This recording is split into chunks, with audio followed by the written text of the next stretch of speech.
NVN के दोस्तों, कमाल की बात में स्वागत, वेलकम, खुशामदीद और आपको मेरा नमस्कार और सलाम।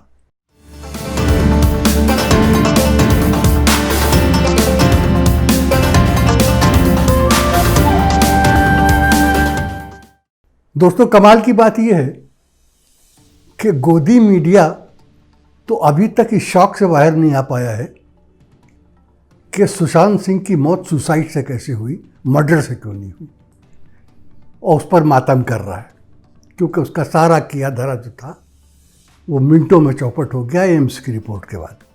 तो हम तो गोदी मीडिया को उसके हाल पे छोड़ देते हैं। सोशल मीडिया पे आते हैं। सोशल मीडिया पर इस वक्त दो ट्रेंड्स चल रहे हैं, दो खबरें चल रही हैं। एक तो जाहिर है वो हाथरस की ट्रेजिडी की खबर चल रही है, जिसके ऊपर इस मुल्क में भी गुस्सा है और जिसकी कहानी यूपी से निकलकर यूएसए और यूएनओ तक पहुंच गई। कुछ एनजीओज ने लेटर लिख दिया है यूएनओ की ह्यूमन राइट कमेटी को भी और यूएसए गवर्नमेंट को भी। दूसरा ट्रेंड जो है अभी इस वक्त जो चल रहा है उसी के साथ, वो बिहार के इलेक्शन में एक नए वाक़ये का, एक नई घटना का।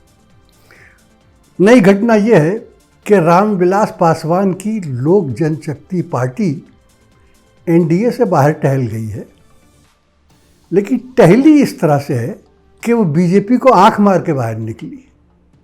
उसने ये कहा है कि हम नीतीश कुमार की लीडरशिप को नहीं मानते और उनके साथ हमारा अलायंस नहीं है।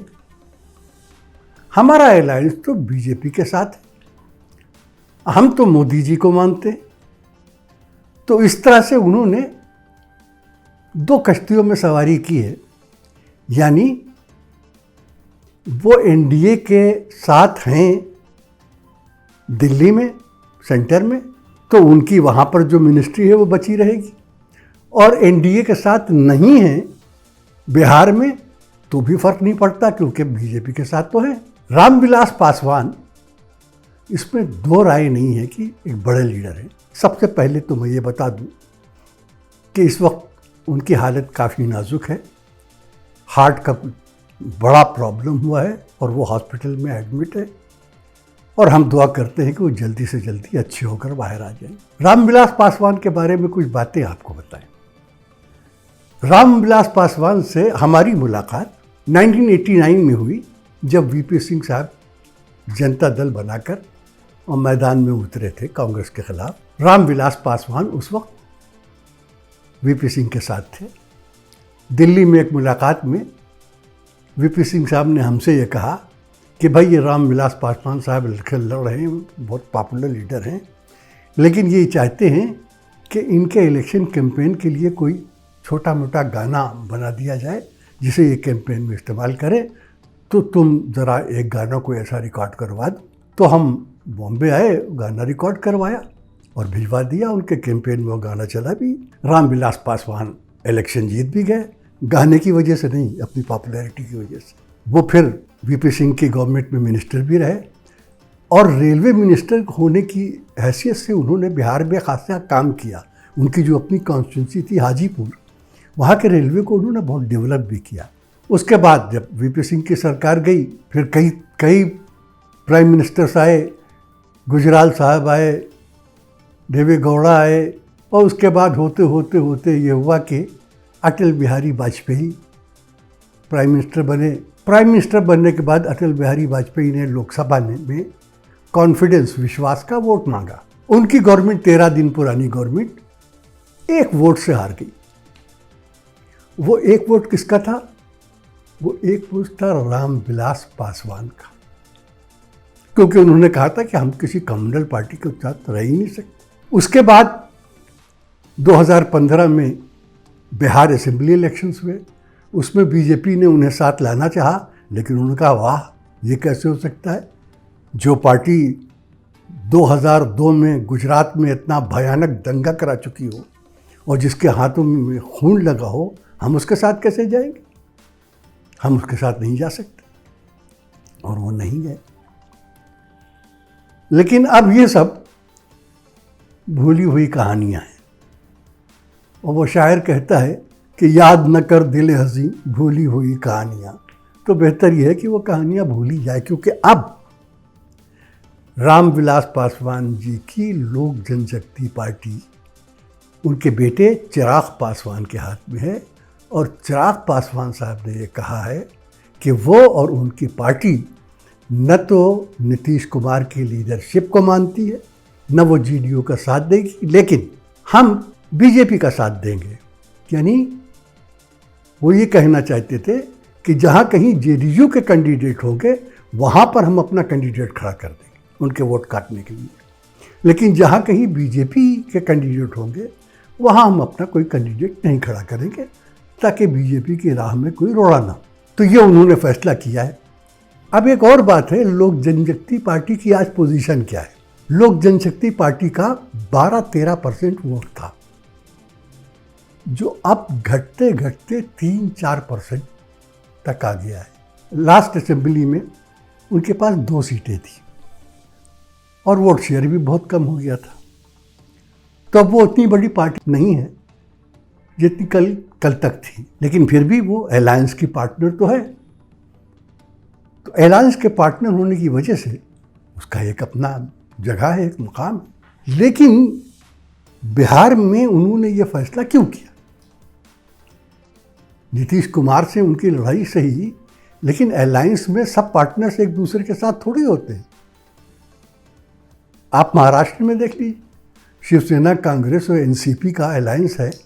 एनसीपी और कांग्रेस में अक्सर खटपट रहती है, लेकिन अलायंस जब होता है तो फिर वो अलायंस होता है। तो वहाँ बिहार में भी लोक जनशक्ति पार्टी एक अलायंस का हिस्सा थी। तो क्यों वो चले गए बाहर? तो मेरे दोस्तों, ये जानने के लिए रॉकेट साइंस का विद्वान होना ज़रूरी नहीं है। यह बहुत सामने की बात है। सामने की बात यह है कि चिराग पासवान ये खेल बीजेपी के कहने पर खेल रहे हैं।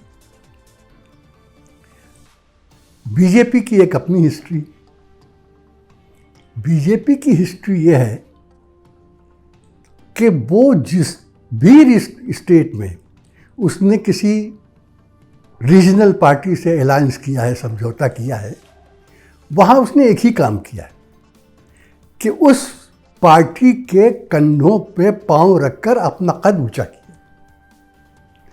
और जब उसका ऊंचा कद पब्लिक की नज़र में आ गया तो उसने चुपचाप उस पार्टी को धक्का मार के अलग कर दिया। ये कहानी कई जगह दोहराई गई। इतनी पुरानी साथी उसकी अकाली दल, आज वो कहाँ है? बीजेपी ने उसे कोने में कर दिया है। तेलुगु देशम, चंद्राबाबू नायडू बेचारे रो रो के कहते थे कि मेरी ज़िंदगी की सबसे बड़ी गलती ये थी कि मैंने बीजेपी का हाथ थाम लिया था। बीजेपी ने उनका हाथ थाम के अपना कद ऊंचा किया। आंध्रा से कई सीटें राज्यसभा की और पार्लियामेंट की लाए और उसके बाद चंद्रबाबू नायडू को किनारे लगा दिया। महाराष्ट्र में भी उन्होंने यही करना चाहा कि शिवसेना के कंधे पर पांव रख के वो इतना ऊंचा हो गए, इतनी ऊंची पार्टी बन गई। बीजेपी तो महाराष्ट्र में कहीं एग्जिस्ट ही नहीं करती थी। महज बाला साहब ठाकरे की मदद से वो पार्टी आज वहाँ पहुँची है जहाँ आज दिखाई दे रही है। उसके बाद उन्होंने क्या किया?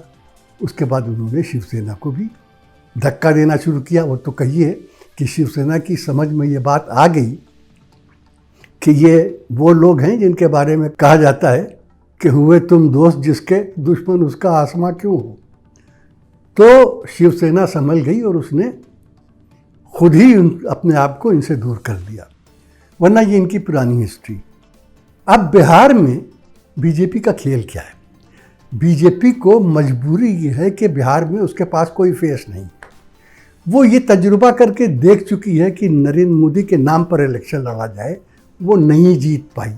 2015 में भी नहीं जीत पाई और उसे मालूम है कि वो मोदी के नाम पर बिहार में वोट नहीं मिलते, दूसरा कोई चेहरा उसके पास नहीं है।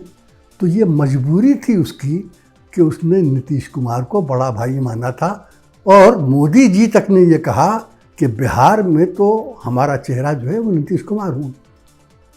लेकिन अंदर ही अंदर ये चल रहा था कि ये नीतीश बाबू को कब बताया जाए कि बहुत हो गया है, अब हम ये चाहते हैं कि हम आगे आएं।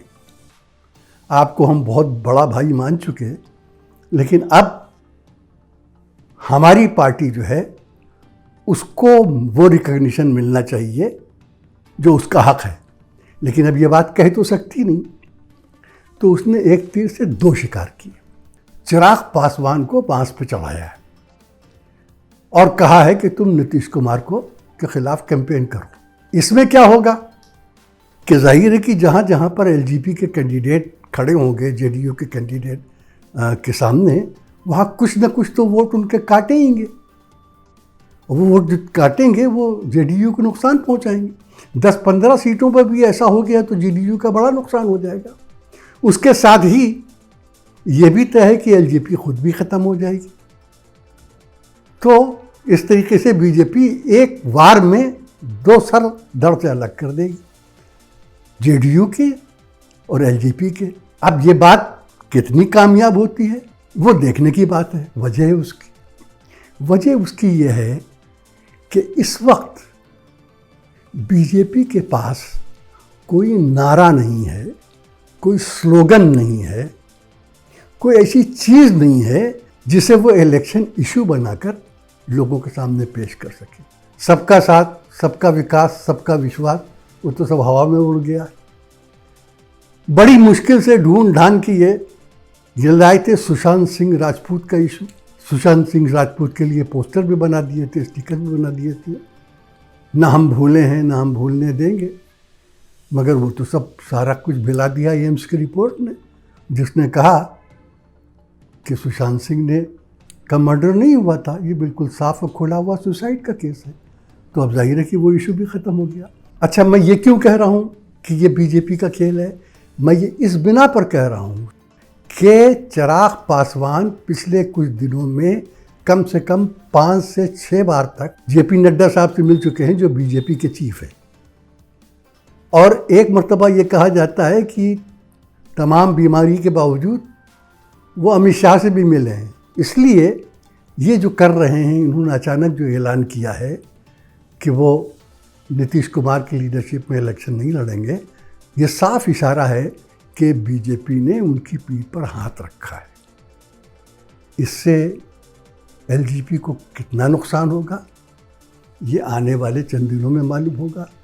लेकिन पॉलिटिक्स के एक छोटे से स्टूडेंट होने के नाते हम ये ज़रूर कह सकते हैं कि एलजेपी को फ़ायदा कुछ भी नहीं होगा, नुकसान कितना होगा ये वक्त बताएगा। तो दोस्तों, आज के वीडियो में बात यहीं ख़त्म करते हैं, फिर मिलेंगे किसी और इशू को लेके। तब तक के लिए धन्यवाद, थैंक यू, बाय बाय।